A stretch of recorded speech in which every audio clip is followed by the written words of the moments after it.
Welcome back to the Montana Grizzly Leadership Project. This is episode 4. So far, we've talked with men's tennis coach Jason Brown, head track and field cross-country coach Doug Fraley, and head women's volleyball coach Allison Lawrence.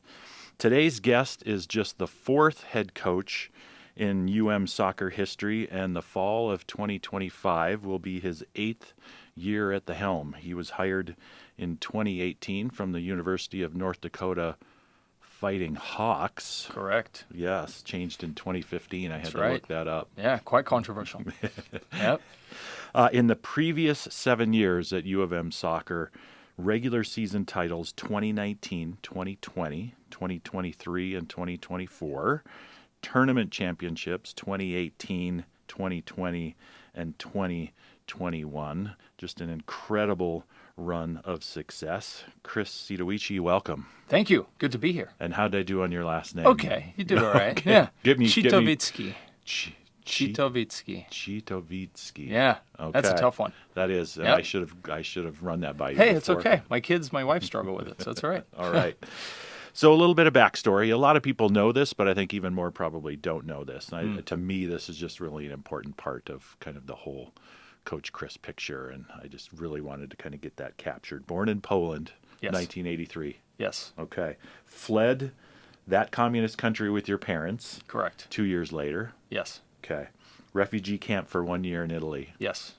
Moved to South Africa for 5 years. Yeah, thinking that would be better. But racially torn South Africa at the time was, just as bad as communist Poland. Yep. Okay. And then relocated to Canada. No, we were going to go to Canada. Okay, So well- we go to this consulate thinking that's where we're going to relocate to, but they closed over lunch, but the Australian one is open. So then we just decided, let's just go to Australia. You literally walk across the street Yeah. to the consulate that's open. Yeah. That happened to be Australia. Yeah. All right. I mean, talk about life doing weird things, right? That's a major Doors fork. open when they open. Yep. Yes. Settled in Canberra. Yes. How close am I on that with my lack of Australian? Canberra. Canberra. Yep. Yes. It's like Melbourne and Melbourne, Melbourne, right? yep. Yep. And one of the things that happened there then is you fell in love with soccer Yeah. as a young kid. Yes. Okay. Applied to schools in U.S. Correct. and enrolled in Lock Haven. Of all places. And Lock where is- Haven, Pennsylvania. Okay. Yep. Played some soccer there. Played some soccer there. Lost my eligibility, so I have to get into coaching. Well, I didn't have to. I was just kind of almost forced into it. Okay. Rob, who had recruited me, had left his job and started a club and just said, I'll pay you money to come out and coach. I just need somebody to do this. I was like, I'm not interested. Turned him down so many times, and one day said, fine, I'll do it. And left that session, drove back in my 1991 Jeep Wrangler. It was white with a sun on the side of it and a soft top. You can just remember certain things in your life, and I can feel back on that and just saying, this is what I'm doing. Okay. I finally figured it out. This is the only other thing that gave me, if not more love, than actually playing the game. Do you think that those early diverse experiences then contributed to your leadership 100%. development? How Yeah. so? Yeah, completely. The fact that when we talk about our family culture here, I say this to recruits all the time. Every coach will tell you on the phone, right, that they have a family culture because they have to tell you that. Otherwise, you don't go there. Mm-hmm. I'm doing it because I left home when I was 2.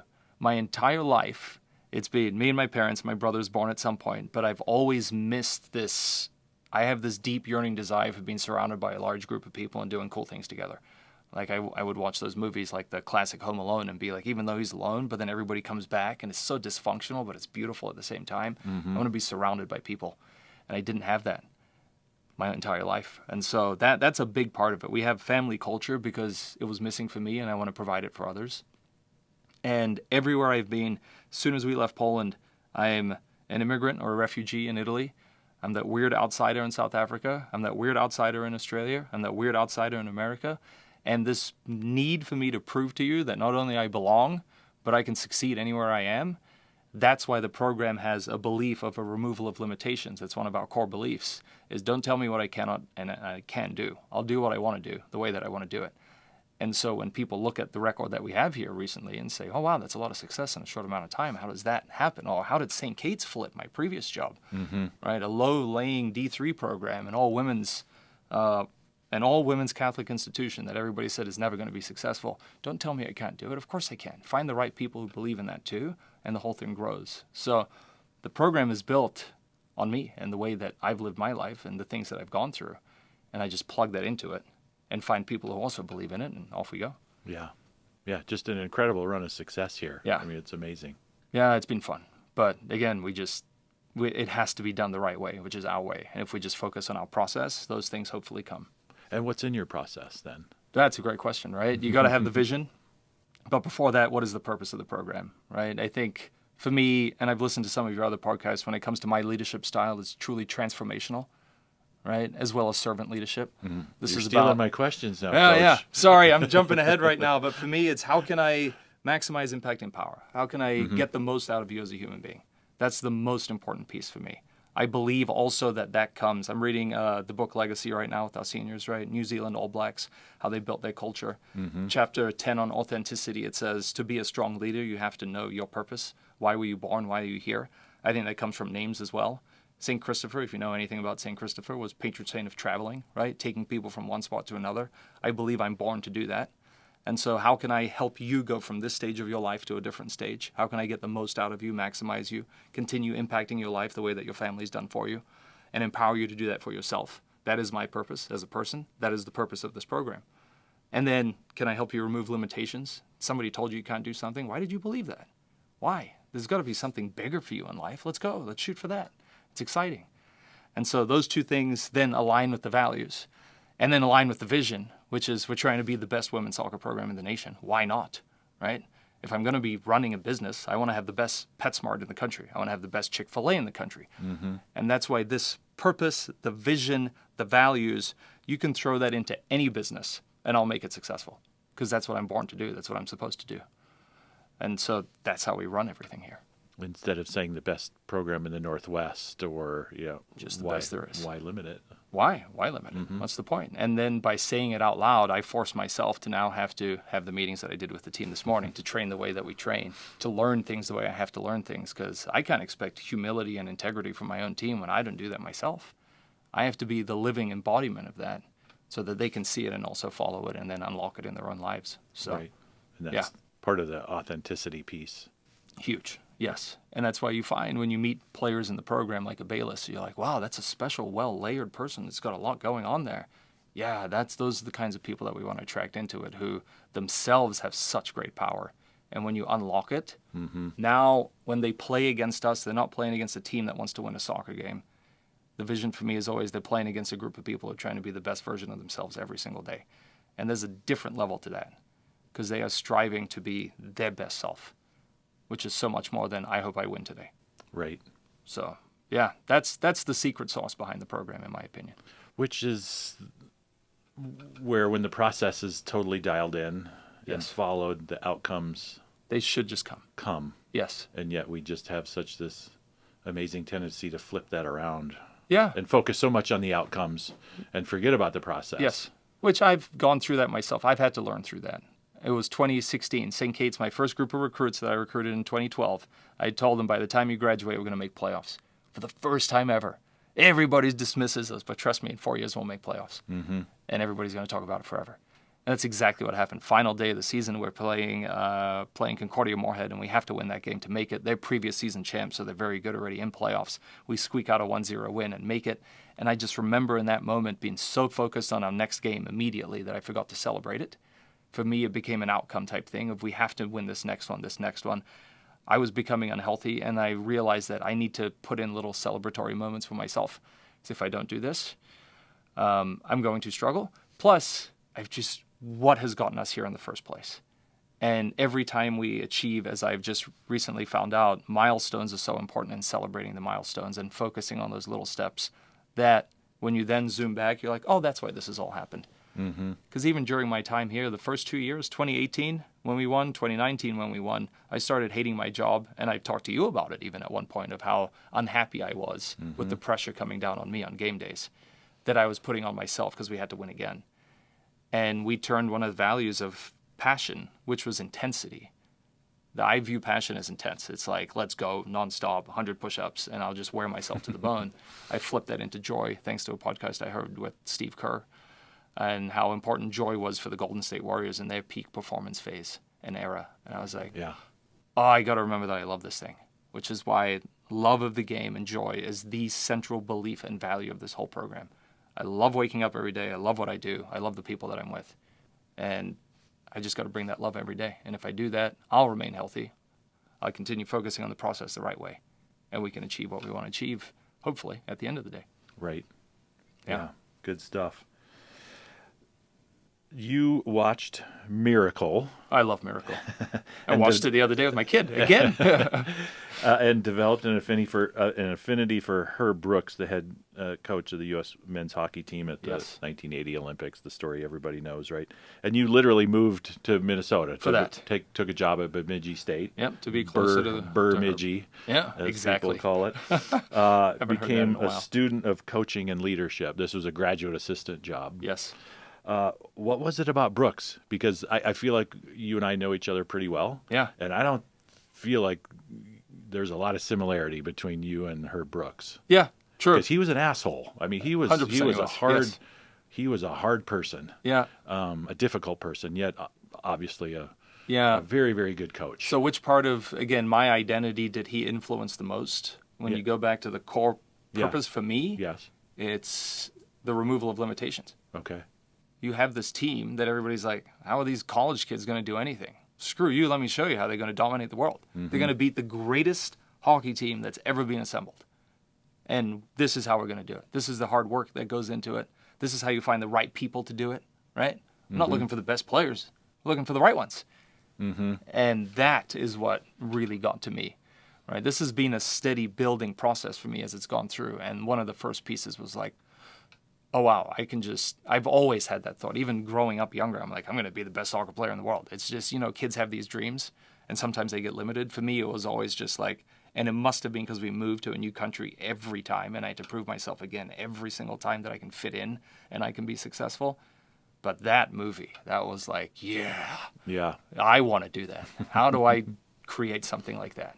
That's a lot of faith, a lot of conviction to say, all right, I'm needs to be, right? And that's, you look at the most successful businesses, the most successful programs, most successful everything, right? It's, you have to have conviction and faith and say, this is how I do it. And that's how you have followers. Yeah. And people who want to buy into it and do it with you. Are there other things you feel like you took from Brooks then? I never found out what that test was that he gives him, right? He gives him a test. Mm-hmm. And you hear some of the questions, right? So you're speeding and you're pulled over by a police officer. Are you resisting, or are you just going along with it? Which is clearly a question of authority, right? Yeah. When somebody in authority tells you did something, do you say yes, or do you fight back on it? And so I reached out to professors at the University of Minnesota. I reached out to tons of people when I was still living in Pennsylvania. What is this? How do I find this? Could never find it. But that was one. It was the first insight into, like, really, I wouldn't say toying with psychology, but getting the most out of people. How do I get the most out of the individual to then collectively increase the team? And that's something that we still do to this day. It's one of my favorite parts of the job, is unlocking one person's individual potential. And what does that take? Right? The carrot, the stick, conversations, meetings, what? Well, what do you need out of me? And then the day that they do it, right? Rob McClanahan's got the bruise on the leg and he doesn't want to come out of the locker room, and Herb's like, I'm going to go in there, I'm going to insult him in front of everybody. And he's going to come out flying. That part of it, to me, was so interesting.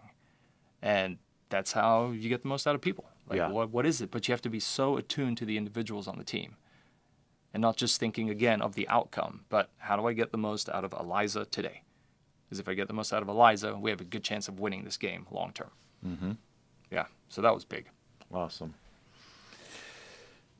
A quote from you: the culture on your team has to be as important as the fitness and the soccer. Yeah. We were just talking about that on the way here. We were. Yep. So you obviously had a realization that culture is very important. Yes. How'd that happen, and what is important within a team's culture? Yeah. I've had some pretty good mentors. Again, you need them, right? They can be living, they can be deceased, they can be in books, whatever it is. But you read Coach K and you realize that culture is really important. Tony Dungy, culture is really important, right? Mm-hmm. Even Nick Saban will say those types of things. Mm-hmm. And so I've heard that from them. But then Jim Stone, who I was his grad assistant, and just watching how important culture was to Jim. And then when I got the St. Kate's job, I was lucky again to have an athletic director who allowed me to express myself. And St. Kate's is St. Catherine's in St. Paul, Minnesota. Correct, yes. So I get that job, and I have an AD who's like, Well, we don't win a lot as a program that much anyway. So, hey, you come in, you seem to be full of ideas and energy, just throw things against the wall. But he was also a mentor in terms of like, you're spinning 15 plates. How about we just spin 3, right? And then let's focus on these things first, Chris. And then can I we'll interrupt continue. you? What were the plates and what were Everything. the 3 that you got it down to? Oh, I was like, all right, and this is what we'll do in fundraising. And this is how we'll do our summer camps. Even when I got here, year 1, there was no summer camps. And boy, was there blowback from this community. But that's not the plate I can spin. We have to recruit because we got to start getting results on the field. And if we get results on the field, it'll build the energy that I want to then do the camps that I want to do the way that I want to do them. Because if I'm spending weeks here doing camps, I'm not on the road. And guess what? The product's not good on the field. And so those were plates that were really important. Got you. How do you narrow it down to that? Can we go back to your question one more time because I blanked on it? Yep. That you had this realization that culture is so Yeah. important, and then I'm just curious how that happened. Yeah, and that was at St. Kate's when I realized that, because sometimes we would just take off of practice and have a team meeting. And then you're like, okay, no practice today, but team meeting. And then the building of the culture within that setting, all of a sudden it was more important for us to be in a classroom together, to talk about our goals and our values and what we're trying to do together and the direction that we're moving in was way more important than actually going out on the field and doing 15 reps of shooting and a couple headers and saying, yeah, I guess that session was okay. Mm-hmm. But if you're not feeding the culture, then it's dying. And it has to be fed continuously. Ours is fed daily before every single practice as a value circle. And the values just got upgraded because we had somebody come in and tell me I have to do a better job at it. So they are consistently talked about. And not only that, but now they have to be referenced on the back end of practice. And then we have to have the meetings where we come in together, not just as a whole team, but rising seniors only, freshmen only, right? I'm starting to create rites of passage as people go through the program. There is a rite of passage because there's a moment that everybody as a freshman does one thing, and you're like, bang, she just arrived. Ashlyn Sandow, Idaho State, ball gets crossed in. They're about to score to tie the game last season. She puts her face in the way of this kid's header and blocks it. We go up the other end of the field and score. It's 2-0. We bring home a conference title the very next day, 2 days later, against Weber, because Sandow arrived, her rite of passage right there, that moment. She was working towards it the whole time to that one little setting that said, bang, I'm a Grizz. Watch this. I gave everything for that moment, and we achieved because of it. Those things, you have to talk about that. You have to share the stories. Because if you don't, all you're doing is practicing. And what are you then? A soccer team. You're not a life-changing program, which is what we are. Mm-hmm. Is the culture stuff kind of state secret for a coach then, or for you? Or are Not those really, things no. that are just out in the open and you're free to share them? For us, it's and pretty let much other out in the people open. know them? Okay. Yeah, what I've realized over the past 3 weeks is that the way I do culture, the way my mentor, Jim Stone, we were just talking about it as well, the way that he does culture is we live in the moment. I feel what my team needs. My team needs more conversations on this topic right now. It's just really important to us. We seem to lack discipline, so we're going to hit this. And so you live in the moment, and you plug the gap. But then all of a sudden, for 3 years, I haven't talked about some other topic. And so I realized that I need, again, this was about two weeks ago, I need a curriculum in place, almost a syllabus. And a multi-layered syllabus. Over 4 years, this is how I'm going to improve one person, right? Just within this span, this is the leadership book that we're going to study and how it applies to the rising seniors for next year. These are the assignments that I need them to kind of look over the spring, over summer before they come back for the fall. And this is how I'm going to remind them of those things in the first 2 weeks of preseason. And this is what I'm going to expect from them from the non-conference slate and then going into the conference slate, peaking us for playoffs.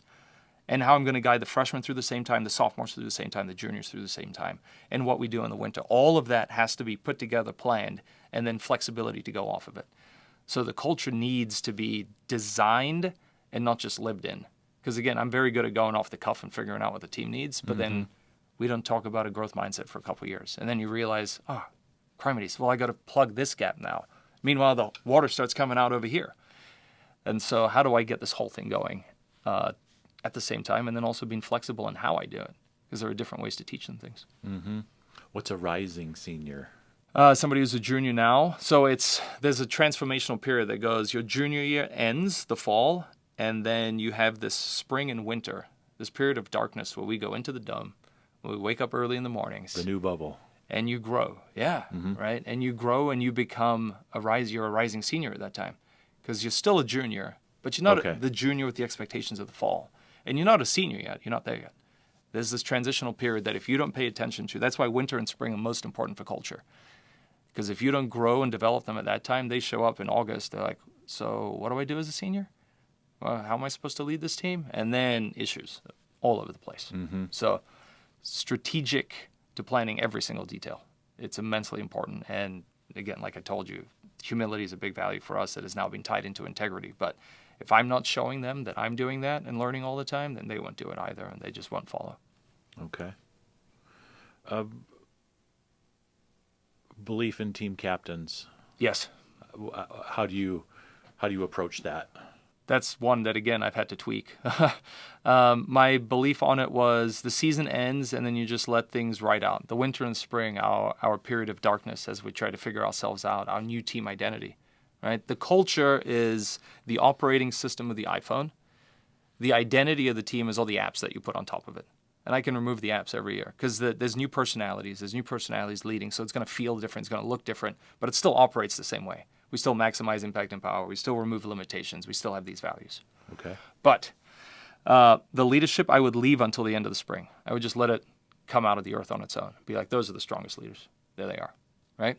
And everybody knew that. And then this year we had one holdover captain, Allie Henriksen from last year, and she kept on expressing frustration with just like, I'm finding it hard to do this on my own. So then I'd go to certain people and say, I need your voice to come up and your voice to come up. Like, please help her. But they never really would. And it was when we had this consultant, Ken Lola, come in and oversee the program, and he told me they're not leading because you've never given them permission to lead with her. If you think they are the leaders to help her, tell the team tomorrow, and you'll see what it unlocks. And I was like, you're absolutely right. I'm completely stupid. So I had a meeting with them. I said, I'm announcing you two as additional members of our leadership group tomorrow with Ricky, because I've been holding you back by never giving you subconscious permission to lead this team. Shared it with the team, and the whole team, as I'm saying it, people are nodding like, yes. Validating. Yes. And immediately the whole energy lifts. Ricky has less pressure on her shoulders. Everyone's doing things together. People are going to Chloe for questions or Maddie for questions. And there you go, right? So now I've realized that, again, I need to be alive in that moment and not just stick to my core principle of like, we'll pick them at the end of the semester. It's, if the moment's right and it's calling for it, do it. And how am I preparing the team for that and preparing them for that too? Mm-hmm. And then once the season starts, what does their role look like? How do they become and execute leadership? Hopefully that role is figured out earlier, right? And it needs to be figured out in the winter and the spring because we have incoming freshmen who need to be taken care of in the summer. They have to be taken care of. So that group has to be formed early. That group has to be given certain responsibilities for the summer. And then what does my process look like for them in early preseason and then going into non-conference play? And that's the piece that I'm still working on redefining now. Because my core meeting every preseason is with the freshman group. And we talk about how they're going to be great freshmen and the steps that they have to follow and how difficult this is going to be at times and how important it is for you to pick up cones right now and move the goals. Because if you don't do that with good energy and attitude, then guess what? That's a reflection of who you're going to be as a senior for me immediately, right? You will give, you will serve as you will when you get a job at IBM and you're that intern that shows up. And what do you have to do? You're going to clean up all these things and do all the basic jobs to show that you're willing to give. Mm-hmm. And so that's my core meeting, and that sets the table. And then with the seniors, we always just met about what are the speed bumps? What are the things that are going to happen that are going to throw us off course? We predict those things up front, and we come up with solutions. Team drama, how are we going to solve it? We lose 3 games in a row. Oh, boy, now what? What's our response going to be? Multiple people get injured, like last year. Injuries are going to happen. What are we going to do? How are we going to respond? Because we're not crumbling because this one thing happened. Mm-hmm. And it's a speed bump meeting. But it's never truly been about how they lead and guide. It's just guide in terms of emergencies. And so I've learned that I have to also give them that. And so if you ask me again in 3 weeks, I'll give you my plans. But okay, they're still in work right now. Okay. And then you have an incredible assistant coaching staff. Yes. And how do you see them fitting in, contributing their roles? Huge. Because you have a goalkeeper coach. You've got an assistant coach with Ashley and Jay as the goalkeeper coach. How do they fit into your overall structure? Oh, huge. Again, at St. Kate's, St. Catherine University, St. Paul, Division III school, I had to do everything on my own because I didn't have a budget. Playing in the MEAC. Yeah, exactly, right? Yep. I didn't have a budget, so I learned to do everything on my own. So it was really hard to learn how to share when I got here. But again, for me, it was always you hire people based on the value. The same way I recruit players, I'm going to recruit coaches. I'm going to find the right people to be here. Okay. So people who challenge me, who make me better, who believe in the removal of limitations, who want to maximize me, want to maximize themselves, want to maximize the players, want to get the most out of this thing. Are you on board? Let's do this thing together. And then together means let go of the reins, Chris. Let them do some stuff. And they are, again, when you allow people space to grow and make mistakes and become the best version of themselves, they usually do. And that's why I agree with you when you say they're amazing. They are. Because I just give them space, and they are themselves. If you can be your authentic self, and if I've picked the right person, that person grows into something absolutely amazing. And so giving them space and allowing them to challenge me and to us challenge each other, which is the coolest thing. And we go through our own speed bumps every single season.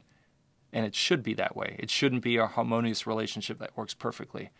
Because I'm doing something wrong, tell me. You're doing something wrong, I'll tell you. Mm-hmm. We can't just look at the team and say, oh, no, we're going to coach them honestly. But we're going to hold back thoughts on ourselves when we do things. It's no. We've got to figure this stuff out when things come up. And things come up every single season. And we just went through a massive transformation ourselves when we had this consultant come in, because we could air out certain things with a third party and say, all right, what are the steps necessary to make proper positive changes? And I couldn't be more excited about that either. Mm. And then Gabe was... Gabe. Gabe. Right? Yeah, what an addition in terms of energy, right? Yeah. And so everybody brings their own thing. Jay is, I describe him as a mad scientist in a Labrador, right? That's just him. Where he'll talk about crazy things, but then he's your best friend. Ashley is the greatest gift giver of all time. You'll say one thing one time offhand, what you think is behind her back, but she'll remember it. It's your birthday and she'll give you that. You're like, what? Yeah. How do you know me? It's just an incredible skill. And Gabe is just energy in a beautiful way. Mm-hmm. Right? He shows up and it just makes you happy. And not many people can do that. Yeah. Director of Athletics Kent Haslam. Yes. Quote, Chris brings a high level of energy and a real passion for the overall development of his student athletes. I was very impressed with his knowledge of soccer, but I was equally impressed with his enthusiasm and leadership ability. So clearly an early quote from Kent. Yes. After your hiring. Yes. What do you think? Because the enthusiasm is obvious for you. It's contagious being around you, just the enthusiasm that you bring. But Kent obviously saw something on the leadership side because he pointed it out specifically. Yes. What do you think he saw? I think it's the work that was put in at St. Kate's to flip that program. Mm-hmm. That was flipped by culture, purely. That was flipped by, again, that team that got us to playoffs the first time. They were rejects everywhere. Numerous schools in that conference had rejected them, saying, you're not good enough to play this division. And academics level. Have a higher place there, right? It's much more of an academically oriented school. We pulled off a miracle. It literally is it. It was, how on earth is this program competitive? And that was done through the culture. And I could lay out that plan. And there were videos that were put together. Our seniors at the time, our tradition there was like, there was an outgoing video. And then seniors would talk about the impact the program has had on their lives, on who they are as people, and talk about all these whimsical things. Oh, and by the way, I love what we did on the soccer field too. And if you heard that, you'd be like, that is just really just people making other people better. And that to me is leadership, right? My view of leadership anyway. And so I know I sent those videos to him that I had interviewed. I'm like, here, have this too. By the way, one last thought. Just, you've heard from me. I've shared everything. You've heard from my references. But listen to every single outgoing senior that I've coached. Listen to the words coming directly from their mouths. Because that is probably just as important, if not more important, than what you heard from me. Mm-hmm. And I think that's what he's referring to there. Okay. And then, as I mentioned in the intro, your next stop was an associate coaching role at UND. Yes. And how did that add to your knowledge, your skills, your abilities? Huge. Okay. Learning how to share. Because you're moving from a head job now down to an associate job, but at the D1 level. Correct. Was that purposeful, intentional, with an eye on the prize of a D1 job? Yep. Okay. Yeah, you've read that situation well. Yep. So walk us through that. How was that beneficial to your growth then? Yeah, difficult decision because St. Kate's was at the phase that this place is right now where you're like, everything's starting to click, right? It's all starting to fall into place. And it continued after you left. Yeah, Sorry it's still to interrupt rolling. You. Yeah. Exactly, right? So it was built on a foundation, as I always want to build it on a in a place that it continues going, even if I'm not around. That's always it. If I was going to show up for 2 practices in a row, they're going to crush it anyway. If I didn't go to the game this weekend, I guarantee you I know what I'm going to get out of this team. Because it's built that way. It's designed that way. It's so much empowerment. But it was a necessary step of like, I wanted, at the end of the day, I want to win a title at the NCAA Division I level. Win the ultimate national championship. I want it. And so I have to get there. Nobody wants to hire me. Despite success at St. Kate's, like, well, you're a D3 coach. Okay, fine. And so randomly come across Chris Logan. We're out recruiting together. And he's like, well, you want to just come work with me? I'm like, sure, why not? Let's try it out. North Dakota. My wife's got some family up there. So, yeah, we went up there. And the goal of 2 to 3 years, it happened to be a lot quicker. Montana opened, and it was Chris. It was like we had just come back from playing at Montana that season. And I was like, because UND was still in the Big Sky at correct. that point. Yeah. And I was like, well, whatever. I remember we had played Portland State, got on the plane, and flew over. And I remember I had a window seat and looked out the window. I'm like, oh, what? Mountains? Landed here, and this is the most beautiful place. And I've lived in a lot of places. Like Missoula, again, historically has an energy to it. There's something that pulls people here, and if you fit in, you fit in 100%. And so this was true. That's right, spot on. Yeah, and this was a fit. And I immediately FaceTimed my wife from the Target parking lot, and I showed her the mountains, and she's like, I just see Target. I'm like, look beyond them. There's an M and an L. It's amazing. And I recorded so many things, and I just wanted to be here so desperately. And then the job just happened to open up, and the SWA there, Jean Guy, I went to see her with Chris's permission, and she was like, I just happen to know Jean really well. We're really close friends. Hold on, I'm going to text her for you. And that's how I ended up getting interviewed here. Yeah. And everything else just kind of falls into place. But it was a necessary step because Jean would have never interviewed me out of St. Kate's. Nobody would have taken my resume. It would have just been pushed aside. Cool, Division III successful coach doesn't have the experience. Yeah. And so, all right, I'm going to add in, even though we're not doing that much at UND. Sure, we had a good, successful season. I was coaching. Did it make me better? No, because I think they end up hiring me on like Division I associate head coach. Oh, wow, look at all the success he's had somewhere else. He's actually done this for a while. That's going to help. Great. Yeah. And so, necessary step. And definitely. Helped that it was in conference. Exactly. Yep. And that whole piece. So it was great. And learned from Chris, another really big mentor of mine, just his tactical flexibility. I just thought that we're going to play one way, and this is the way that I coach it. To see somebody, so let's try this formation, then this formation. Hold on a second, half time, we're going to change this, put this person here, this person here. I've never experienced anything like that. Talk about pure discomfort. I'm like, nope, this is never going to work. How is this working? I kind of like this. I need to try this. Yeah. And our 2018 success comes down to that. We were playing in a 4-4-2 diamond that was choking. Non-conference, we hadn't won a single game, I think. No, we beat Vermont. That was it. Everything else was losses. And then we went into conference play and flipped the formation. It wasn't working. And I learned from him that if it's not working, change it. Sit down with the team and talk to them about what works for them. And we changed it. Last year, we had all the injuries. Dilu's out, broken leg. Sky's not performing, and she's hurt. What are we going to do? Ashland's out. Change formations. It's a fresh start for everybody. Rebrand it, start it all over again. And what happened? Didn't lose a single game from that point on. Bayless stepped in at that time. We didn't lose a single game from that point on because we changed. And so thanks to being with Chris, learning those lessons of you've got to be flexible enough to see where this is going and make the adjustments necessary, because I can't tell you how many college coaches I hear their interviews at the end of the year. We started so well, but, we had 3 injuries. That's why the season tanked. What? Why? Yeah, where's your depth? Yeah, where's your depth? And why haven't you recruited up front? And why haven't you become creative as the leader and said we have to tweak things? And then being brave enough to say, this is what we're doing, let's go. And the team says, great, let's do it. And that is in our DNA now here, where I can share those stories, and they all know that, oh, it's okay. We'll flip if we have to. We'll do something different. We can do this. We're even doing it right now. This weekend is a different formation and a change because we read after the last game that this just isn't us. I told you every team has an identity. This is not our identity. The way that we're playing, it's last year's team. Last year's shape forcing it onto this team, and it doesn't work. And so we're changing it. And you can already tell there's a lightness to it of like, okay, I think this works better for us. Yeah. So, yeah, it's exciting to live that way and it's coach a Sun Tzu concept, and that's exactly it. It's formlessness. Yes. Right? It makes you impossible to scout. Yes. Makes One of my favorite books again. Makes you very difficult to predict. Yes. Yeah. Yep.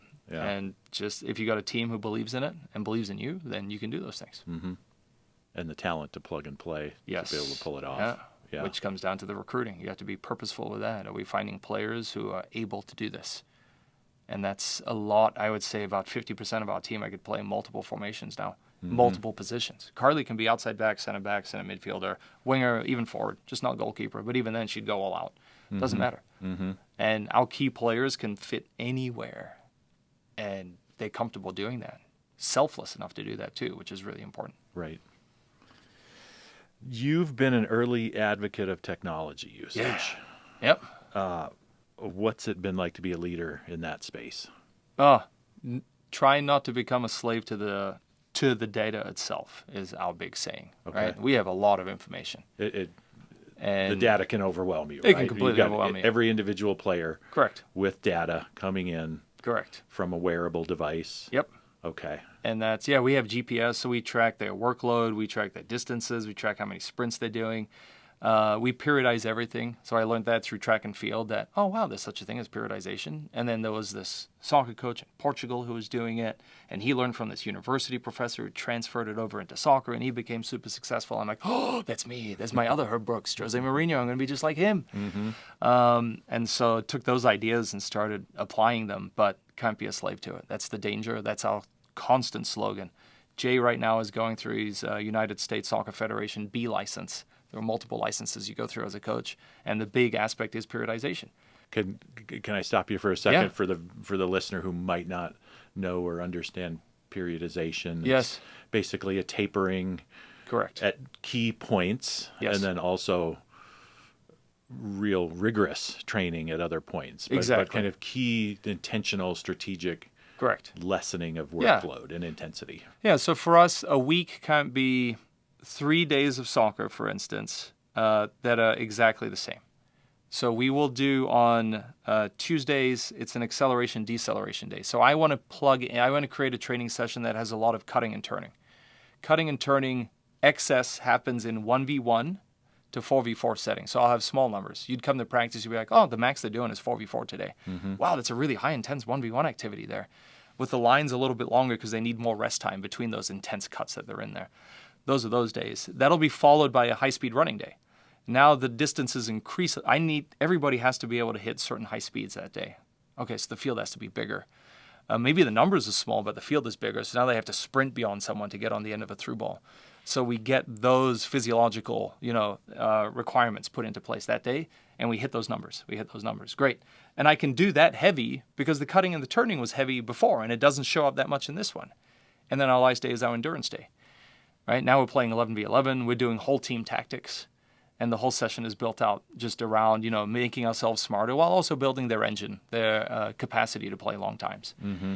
And so do those things, 3 different things. It doesn't exhaust the system, but if I did 3 acceleration deceleration days in a row, you would see we would get injuries by the end of the week or within 2-3 weeks because we're hitting the same topic over and over again physiologically. And so you have to be able to change it up. That is just a weekly view of periodization. Mm-hmm. Season 1 would be like how are we treating our non-conference games versus our conference games to then peak us into playoff mode. And so, that's the way that's built. But Jay, being in his course right now, learning about it, he's very sensitive to it. And so we had 2 days that were in the red last week. And he was like, oh my God, this is terrible. Like, we have to change the way that we do things. And again, great questions to ask. I'm glad that you're bringing them to me. I'm glad that you're pushing back on me in the way that we've structured things for 2 days. Let's bring in Mitch, our strength coach, who's designed this specifically this way.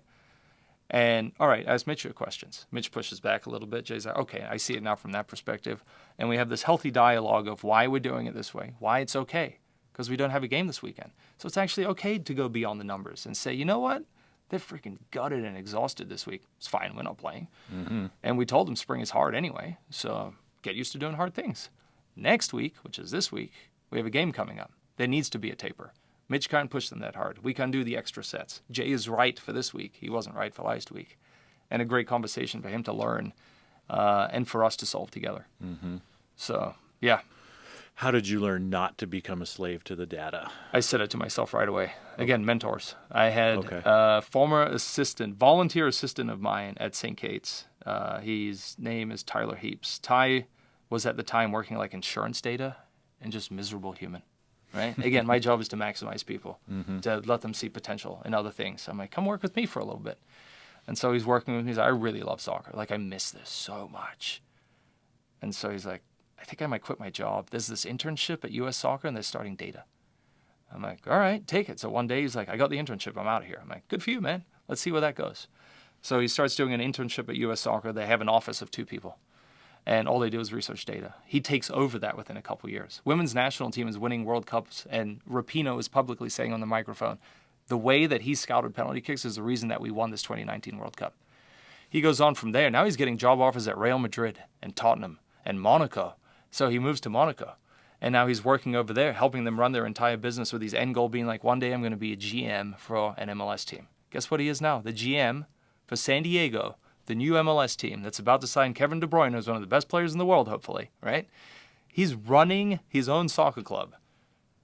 And yet he showed up one day right there, right? And just being like, oh, I don't really like my job. I want to coach. Yeah. But he was the one that told me, I mean, there are numbers, but you got to be careful. He's like, there are 3 metrics that you got to measure: accelerations, decelerations, high-speed runs, and total distance covered. Just be careful with the other stuff, because you will get so obsessed with it that you'll forget that you're coaching people. And psychology allows people to push beyond limits. Taylor Hansen was a great example of that. Correct. Right? Yeah. I could play Tay nonstop 90 minutes, and the data would show you stop. And it doesn't matter. She's a genetic freak. She can play all she wants to. Numbers shouldn't hold her back. That's not fair. And between Tay, both of them, between Tyler Heaps and Taylor Hansen and other people I've worked with here, I've realized that you can't be a slave to the numbers ever. Because as Herb Brooks showed us too, I made him take that test, so I knew how hard to push him. You can push people hard. You can push people beyond limits. And it's important to understand that and blend the two together to get the ideal team environment, in my opinion. It's just a tool ultimately, right? Yes. Yeah. Yep. Yeah. Yeah. And you can use it as a key performance metric, right? Last game, we didn't run that much. This game, we ran more. And you can use that as a, indicator of performance if you want. But for me, it's purely used for structuring training sessions and my model year round, so I know what I'm doing. Because the data never stops, correct? Never. You can practice games. Yeah. It's always there. It's always being gathered. Yep. And the same with statistical data, right? How many shots we take, where we take them from. It's dangerous to not be a slave to that too. Of we have to get the ball here every single game if we want to get an assist. Why didn't you get it there? Come off the field. I'll put somebody on who can get the ball there. No, it's a free-flowing game. Yeah. It's not like football and basketball. There's freedom to this sport, and you have to allow the freedom to exist in it and the creativity to exist in it in order to get the most out of it. Otherwise, you suffocate the sport, and that goes against what it wants to be, and I can't do that. The beautiful game. Exactly. It's the player's game at the end of the day. And so I have to let them express themselves.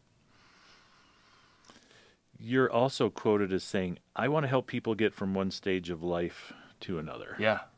Yeah, we talked about that right at the start. Right? Yep. And that's a servant leader statement. Yep. And that's when I said you're jumping ahead on my questions, which I love.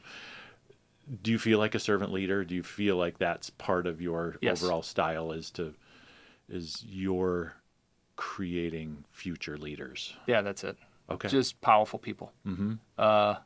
I say this secretly behind the scenes of like the way that we'll take over the world is I'm going to make you the best version of yourself and give you just this awesome education here, and you're going to graduate and you're going to get a job, and somebody's going to be grumpy next to you, and you're going to share with them. Just your presence alone is going to inspire that person to be better.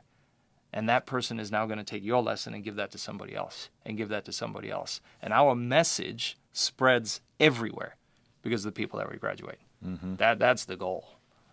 And what does that got to do with soccer? Nothing. It's never been it. That would be the goal if I was working at PetSmart. We are going to crush it. Everyone's going to love our PetSmart. It's going to be the greatest place ever. People are going to want to come here just to see the employees. And there are companies that push that hard, right? Chick-fil-A expects a certain standard of service. Ace Hardware, Home Depot do. And so when I plan ahead for my own kids, and when they're like, I want a job one day, those are the places that I want you to work. Places that expect certain behaviors and uphold just good standards for human beings. Because then you will come back. That's why my kids do Taekwondo with Steve Rosbarsky in town, because he has a certain discipline that he expects out of them and is molding them into great people that they then bring home. And I love watching them be great humans because that makes me want to be a great dad to them as well. Yeah. So Yeah, that's the goal, man. Just people make better people, and just keep inspiring others. And then you add the transformational part onto it as well. Yeah, and that's where not just transformational on a human level, but organizational level.